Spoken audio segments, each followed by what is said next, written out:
बिस्मिल्लाहिर्रहमानिर्रहीम अस्सलाम वालेकुम। मेरा नाम असलम महबूब ते तुसीं देख रहे मेरा यूट्यूब चैनल असलम महबूब फूड सीक्रेट।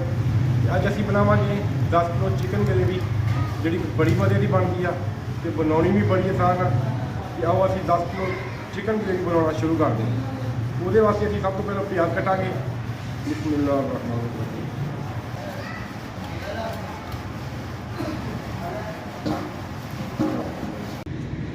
बिस्मिल्लाहिर्रहमानिर्रहीम। Cooking oil 2 litre.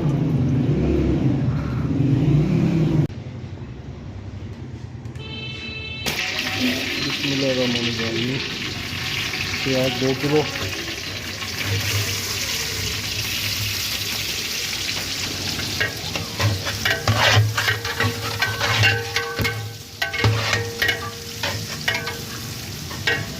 बिस्मिल्लाहिर्रहमानिर्रहीम। टमाटर ते सब्जी मिर्चा अदरक लहसुन इत्थों कोला लगा साडे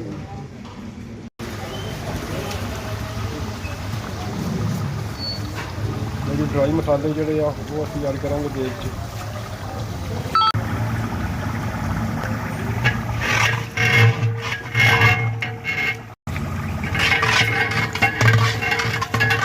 चिकन